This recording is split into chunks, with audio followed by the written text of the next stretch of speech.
Амьдрал үргэлж час жаргалаар хүрэн Амьдрал үргэлж сайхныг авчирдаг Амьдрал үргэлж духураар баян Тийм болохоор амьдрал үргэлж сайхнараа Амьдралыг хайрлаж аль сайхныг олж харж явцгаая Яг одоо инээмсгэл баярл Амьдрал үргэлж сайхнараа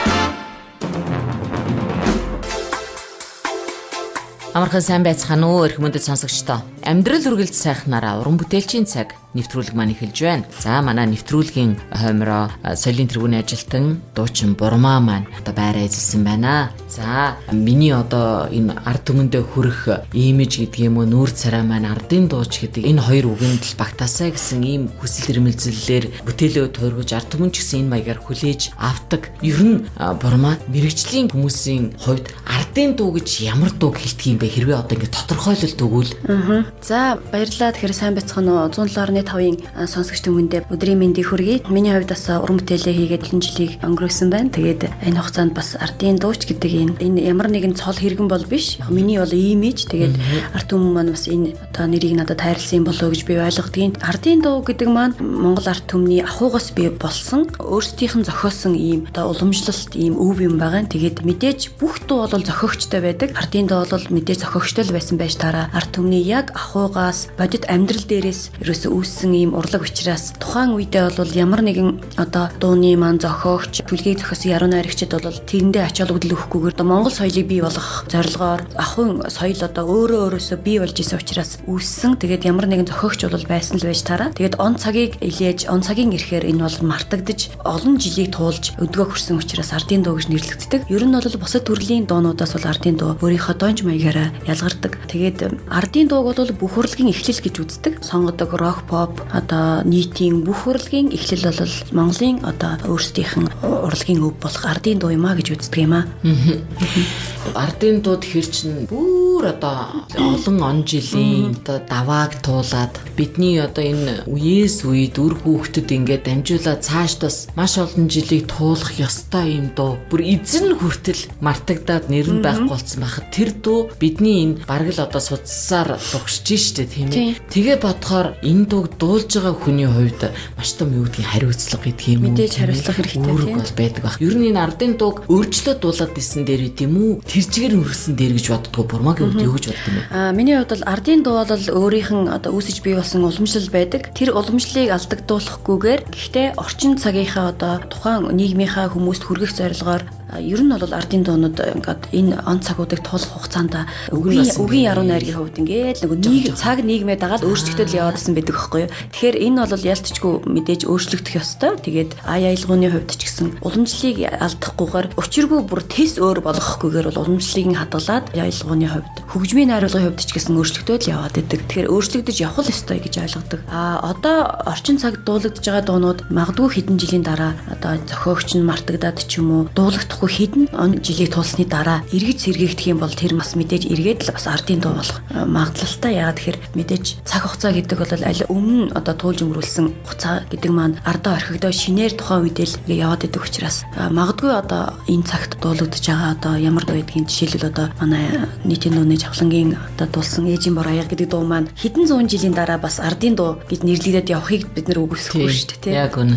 Яг энэ маягаар би болдог тийм ээ. Урлаг гэдэг бол он цагийг илээж дандаа ховсон өөрчлөгдөж байдаг учраас тайзнаа хурж ирсэн түүх гэдэг юм хүн болгонд өөрийн гэсэн онцлог бол байдаг баг. Гэхдээ нэг юм хоёр л зам жим байд юм шиг байна. Нэгдүгürt бол бүр багаасаа ойлгомжтой. Энэ бол одоо ингээд тайзны хүн байна. Дуучин болно. Тэ ингээд энэ бол урлагийн хүн гэдэг нь ойлгомжтой. Зарим нь болохоор бүр өөр чиглэлээ явж яснаа гинт өөрийгөө олдог шүү дээ. Бурмаагийн үед яасан бэ? Яг хоо ер нь бол миний аавын тал их мундаг сайхан дуулдаг болсууд байдаг л да. Тэгээд Увс аймагт бол ерөнхийдөө манай ах дүүсийг их сайн мэддэг. Ерөнхийдөө удмаараа маш сайн дуулдаг. Одоо бүр нэг 2 3 настайгаас ахуулаад л 60 70 нас хүртэл одоо бүх хүмүүс бол ялгахдаггүй их сайхан дуулдаг, маш сайхан дуулдаг. Удмын дуучин юм да би ер нь бол тэгээд мэдээж би удмаа дагжил дуучин болсон байх гэж ойлгодог. Би л яг одоохондоо бас нэг ард түмдээ уран бүтээлээ хүргээд баг зэргийн бас нэг тийм танигдсан болохоос биш. Миний ард бол маш олон сайхан дуучид байдаг гэж ойлгодог. Тэгээд 10 жилийн сургуульд байхдаа л би дуулж эхэлсэн. Багада урлагийн үзлэг авьяас наадам гэдэл Сумаасан аймаг руугаа явж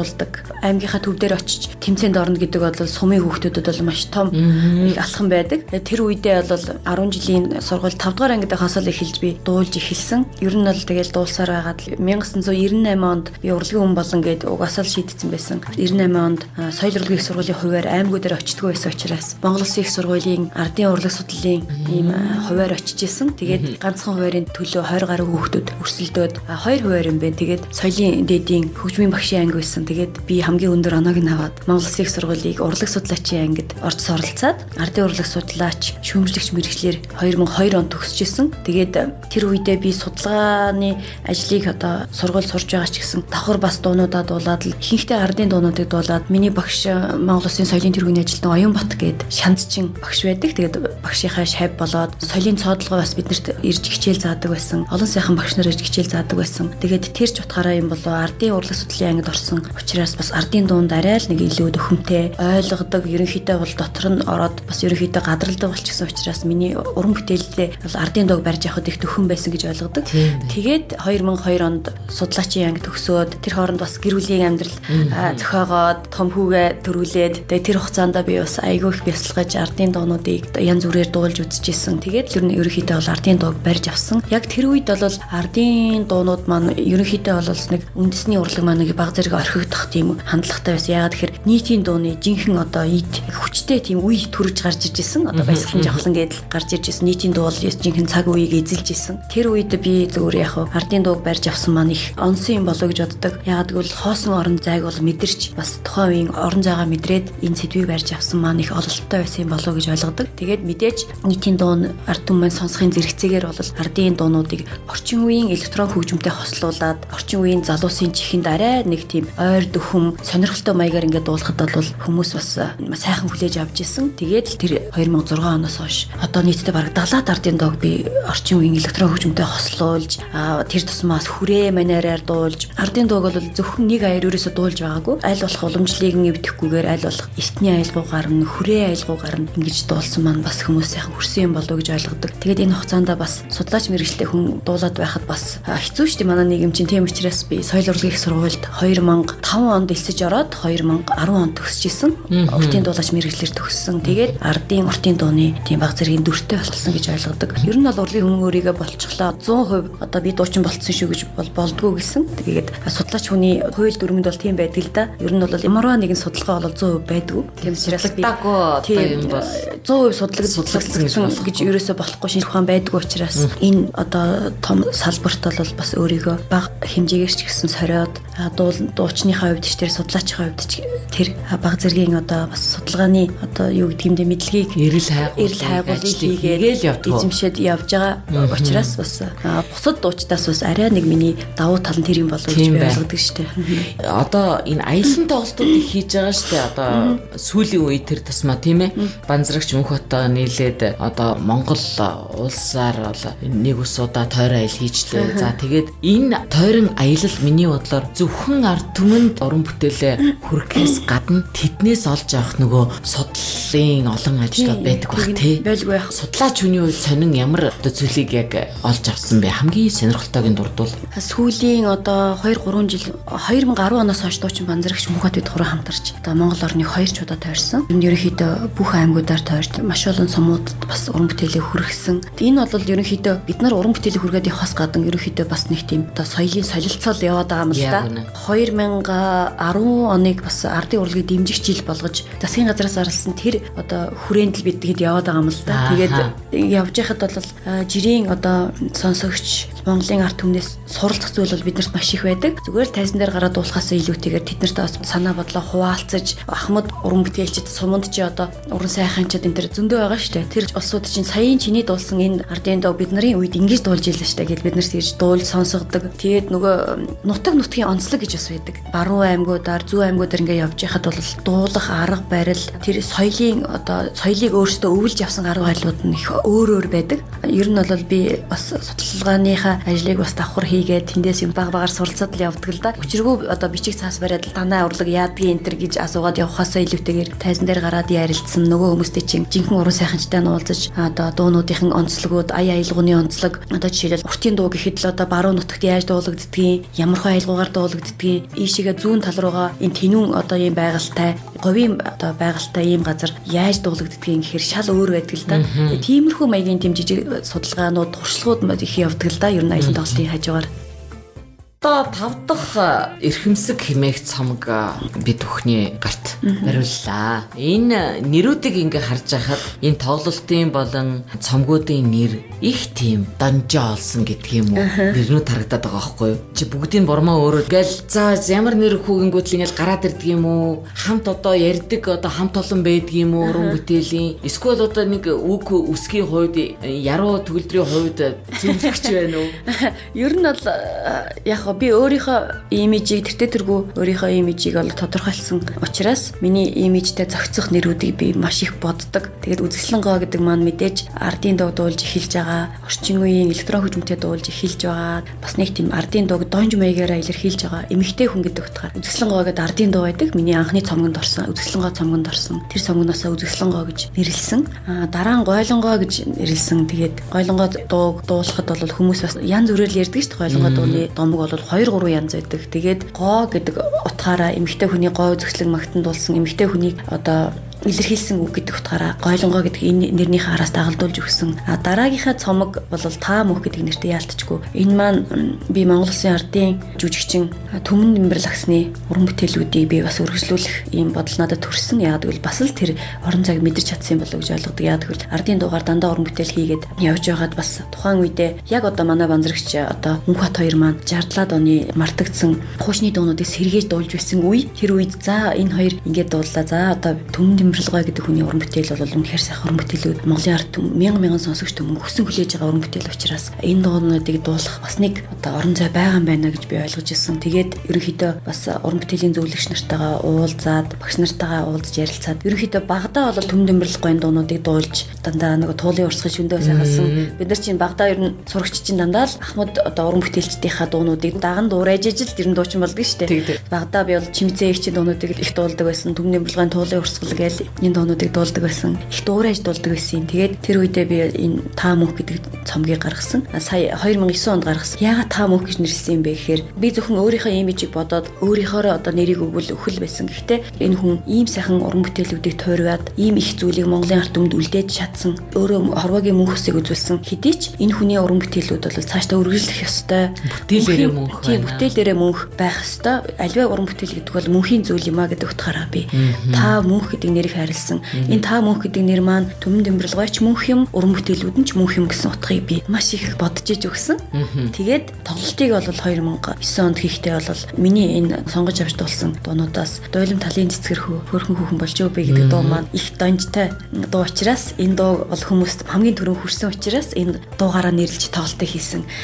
Дараа нь одоо Банзрагч Мөнхбат хоёртойгоо хамтарсан уран бүтээлүүдээр бол ихэнхдээ бид гурав ярилцдаг. Тэгээд ярилцаад Алтан үеийн аялгау гэдэг тоглолтыг хийлээ 2010 онд. Тэгээд мэдээж бид гурав Дагийн Аргачаагийн Банзрагчгийн өргөжлөл болгож манай Банзрагч маань дуунуудыг нь дуулсан. Цэрэн жим дагсны дуунуудыг Мөнхбат маань дуулсан. Түмэн Нэмбэр лагсны дууг би өөрөө дуулсан. Гэхдээ бид нар дуулахдаа энэ хүмүүсийг дуурайж бол дуулаагүй. Өөрсдийнхөө дуулах онцлогоороо өөрсдийнхөө ертөнцөөр харж дуулсан гэж ойлгодог. Тийм учраас Алтан үеийн дуунуудыг сэргээж дуулж байгаа учраас Алтан үеийн аялгау гэж нэрлэе гэд энэ нэрийг бол манай Банзрагч маань санаачилж гаргаж байсан. Дараагийн тоглолт маань бас үргэлжлэл гэдэг нэртэй бид гурван 4 жил хамтарч уран бүтээл хийгээд ерөнхийдөө бид гурав багийн системд шилжсэн гэж ойлгож байна л да. Тэгээд сүүлийн үед бид гурав чинь баг хамтлаг шиг ойлгоод байгаа.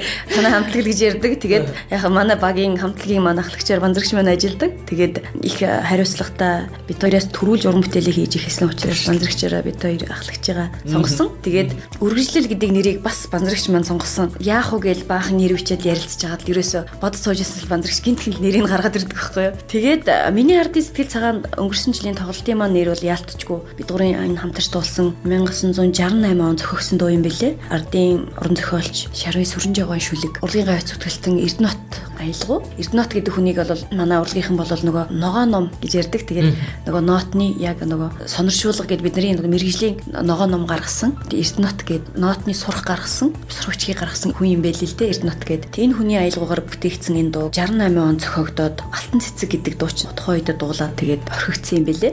Монголын радиод бол фондонд бол байж исэн. Тэгээд тэрнээс хойш нэг хүмүүс дуулаад нэг тийм учиргүй одоо өдөр тутмын FM радиогоор явдаг дуу бол байгаагүй юм бэлээ л дээ. Сайхан дуу гараад бас тухайн үед хит болоод тэгээд орхигдсан байсан. Тэгээ энэ дууг бид гурав хамтраад сэргээгээд дуулахад бол хөгжмийн найруулгыг Анирстуудын Алтан үеийг ах хийгээд бид гурав шин 3 өөр өнгө аястай 3 өөр ертөнцтэй дуучин энэ дууг дуулаад ингээ гаргахад бол ард түмэн маш сайхан хүлээж авсан. Маш хурдан хүмүүсийн одоо сонсох дуртай дуунууд болсон л да. Тэгээд одоо бол нөгөө YouTube-ийн нөгөө тандалт гэж ярьдаг үү тий. Тэрүүгээр бол бид гурийн дуу аль эрт аль хэдийн бол одоо сая сонсогчтой дуу болчихсон явж байгаа. Тэгээд одоо сүүлийн үед бол бид гурийн нүүр царай бол миний ардын сэтгэл цагаан гэдэг дуу болж байгаа. Ер нь хоримнайр шинжил бүх арга хэмжээнд бол миний ардын сэтгэл цагаан гэдэг дуу маань бид гурийг хөтлж явж байгаа. Тэгээд энэ дууг дуулсандаа маш их баяртай байдаг. Хоёлаа одоо энэ шинэ он тийм ээ 15 онд мэдээж одоо уран бүтээлчүүний хувьд маш олон төлөвлөсөн зүйлүүд байгаа. Энийгээ яриад нэвтрүүлгээ өндөрлөе. За ямар ч үс Европ орнуудаар тоглох юм байна тийм ээ очиж тоглолт хийх юм байна. Сая 2014 онд бид гурав нөгөө миний ардын сэтгэл цагаан тоглолт хийгээд өмнө нь Монгол орныг 2 удаа тойроод ихэнх сумуудаар нь тоглолцсон учраас ерөнхийдөө гадаад аялын тоглолтуудыг зохион байгуулж төлөвлөгөөнд оруулж эхэлсэн байхгүй. Тэгээд бид гурав хамтдаа Америкийн нэгдсэн улсад сая өнгөрсөн 5 сард очиж 6 хотоор тоглосон. Гадаадд байгаа монголчуудаа л ерөнхийдөө бас дуунуудаа хүргээд яваад байгаа. Тэгээд Америкийн нэгдсэн улсад тоглож ирээд дахиад би сая Солонгос руу явж тоглож яваад ирлээ. Бас өвөр Монголын өртөө засах орны хошуунуудаар тоглоод ирлээ. Тэгээд 4 сард Шенгений орнуудаар, Европын орнуудаар тоглохоор ингээд бүх төлөвлөгөө ажилд ингээд яригадад эхэлчихсэн байж байгаа. Тэгээд энэ жилийн хувьд бол бид гурав нэгэнт яг багийн систем шилжээд хамтдаа 4 жил уран бүтээл хийж явлаа. Тэгээд энэ хугацаанд бас бид нэр өөрөө өөрсдийн гэсэн орон зайтай, өөрөө өөрсдийн гэсэн бас үзэгчтэй уран бүтээлчид учраас тусдаа бас тоглоё. Тусдаа уран бүтээл рүүгээ бас анхаарлаа хандуулъя гэж тохирсон. Ерөнхийдөө бол багийн системд шилжээд ингээд ажиллахад бол 3 хүн ингээд ажлынхаа төлөө ингээд яваад яхад бол их хөнгөн байдаг л да, амар байдаг бас. Одоо нөгөө тусдаа гэсэн чинь бас их ачаалттай ч юм шиг. Миний хувьд эрхэмсэг цомог маань гараад дөнгөж өчигдөрхөн хэвлэлнээс ирсэн. Энэ цомог маань Бурмаа гэдэг дуучныг илтгэсэн шинэ уран бүтээлүүдийг дандаа хийсэн байгаа. Надад ерэн сүүлийн жилийн хугацаанд бол дандаа ардын маниартай, ардын гэсэн одоо дууны өнгө аястай тийм шинэ одоо нийтийн дуунууд ирсэн. Тийм учраас одоо хүрэн торгон дээл, Монгол бүхийн гэргийн дуу, амин заяатай ардын дуу мэн гээд дандаа шинэ уран бүтээлүүдийг энэ цомогт маань багтсан байж байгаа. Бас тэгээд ардын дууг дуулдаг хүн учраас бас ардын дууг орхиж чадаагүй. Яагаад тэгэхээр Монгол ардын дуу Янлан ухаар дууг би 3 аяар дуулж энэ цомгонд оруулсан. Бас дуучин Мөнхбат Банзарч баяртай хамтран дуулсан Миний ардын сэтгэл цагаан, Төрсөн нутгийн бараа гэх энэ хоёр хамтарсан дуугаа оруулсан. Бас одоо миний хүргэн дүү болох Монгол Улсын соёлын тэргүүний ажилтан дуучин Түр мандах би дүүтэйгээ хамтраад жаргаж хамт байгаач гэдэг нэг сайхан дуу дуулсан. Ийм одоо дуунуудаас бүрдсэн эрхэмсэг цомгоо гаргасан. Тэгээд энэ цомгийнхаа баярыг би одоо ганцаарчсан уран бүтээлдээ түлхүү энэ жилдээ анхаарч байгаа учраас энэ цомгийнхаа баярыг би 3 сарын 8-нд тусгаж өгд юм байна. Тусгаар тогтнолыг тий ордонд би чадвал 2 өдөр чадахгүй бол 1 өдөр тоглож шинэ цомгийнхаа уран бүтээлүүдийг тайлбарлах юм ажилдаа бол одоо орж эхэлж байна. Тэгээд бас дээрэс нэмээд хэлэхэд бид гурийн хамтарсан одоо цомог бас хэвлэлтэнд явах гэж байна. Миний ардын сэтгэл цагаан нэртэй 4 жил хамтарч одоо уран бүтээл хийсэн учраас бид нарт одоо ерөнхийдөө уран бүтээлч хүнд үлдэх зүйл бол ерөнхийдөө цомог л байдаг. Тийм учраас бид гурав тухайн үедээ ингээл дуунуудыг хамтраад дуулаад орхиод яваад байх биш. Хийсэн зүйлээ бүтээгээд ингээд одоо ямар ч гэсэн үзүүлэх юмтай, гарт барих юмтай үлдэх ёстой учраас хамтарсан миний ардын сэтгэл цагаан тоглолт DVD-тэй одоо дуутай юм дабл юм цомгийг гаргахаар бас цомгийн их бэлтгэлд орчихсон явж байгаа. За энэ бүх ажлын эхлэлүүд болон ирээдүйд хийх олон одоо уран бүтээлүүдийн олон сайхан шинэ одоо ажлуудыг шинэ алхмуудыг нь сайхан одоо ерөөлөөр өргөё. Тэгээд манай энэ амьдрал үргэлж сайхнараа нэвтрүүлэг бол уран бүтээлчийн цаг гэдгийг би дээр хэлсэн. Энэ уран бүтээлч таныг сонсогч түмнийхээ өмнөөс тийм ээ хүндэснээ илэрхийлж байгаа ийм нэвтрүүлэг. Энэ хийсэн бүтээснийг сонсож суухад ирээдүйд их олон ажлыг одоо хамтдаа мөрөөдөж ингэж бодож суухад бол сэтгэл их сайхан байна. Монгол төмөн маань зөвхөн одоо ийм гоо сайхнараа төдийгүй авьяас бэлгээрээ амжилт бүтээлээрээ одоо хийх хүсэл мөрөөдлөөрөө идэвх чармаалтаараа ингэж олног хоршуулж ингэж яваа гин харахад бол үнэхээр бахархалтай сайхан байна. Дүүдэ ажлын амжилтыг хүсээрөө. За тэгээд хоёлаа нэвтрүүлгээ өндөрлөөд амьдрал үргэлж сайхнараа гэдэг энэ нэвтрүүлгийн маань нэрийг нэвтрүүлгийг нийт одоо сонсогч түмэнд маань сайхан уриалаад бүсгүй хүний сайхан ерөөлөөр бас цайлж өгнө гэж ингэж урьж байна. За баярлалаа. Тэгэхээр маш сайхан нэвтрүүлэг байна. Ойрдоо ерөөсөө өөрийнхөө уран бүтээлийн талаар ч юм уу ерөөсөө сонсогч үзэгч түмэнтэйгээ уулзалгүй бас удсан байна. Тэгээд ямар ч гэсэн шин цомгийн уран бүтээлүүдийг одоо толиулж шин цомгийн мэдээллийг бас давхар өгөөд тэгээд бас арт түмэнтэй маань дуу хоолойгоор намайг учран золгуулсан танай одоо FM-ийн хамт олонд маш их баярлалаа. Тэгээд дуулсан дуу алганыг маань үлгэдэж авч халуун тулаан алга ташлалтаар өгтөж авдаг сонсогч түмэндээ үзэгч түмэндээ одоо маш их баярлалаа. Тэгээд альва урлаг гэдэг бол зөв энергитэй зөв замаар явдаг учраас урлагийн хүн болгоны амьдрал бол мэдээж сайхнараа байдаг. Энэ уран бүтээлүүдийг одоо чихтэйвэн сонсож тэрэнд одоо омгшиж уярч сонсож байдаг үзэгч түмэн маань ч гэсэн мэдээж та бүхний маань амьдрал үргэлж сайхнараа байх болтугай. Тэгээд амьдрал одоо үргэлж сайхнараа энэ сайхан нэвтрүүлгийг одоо шимтэн сонссон та бүхэндээ маш их баярлалаа. Гэрлэлаа. За энэ ерөөл бүхэн одоо дуучин солийн тэргүүний ажилтан Бурмаад маань иргэн очих энэ одоо ерөөлийг бас тайлбий. За ингээд нэвтрүүлэг маань өндөрлж байна. Эрхэм сонсогчдоо бид өнөөдөр амьдрал үргэлж сайхнараа нэвтрүүлгээр Бурмаатайгаа хөөрөлдөн ярилцлаа. Бүгдээрээ дараачихаа нэвтрүүлгээр тавтаа сайхан уулзъя. Баяртай.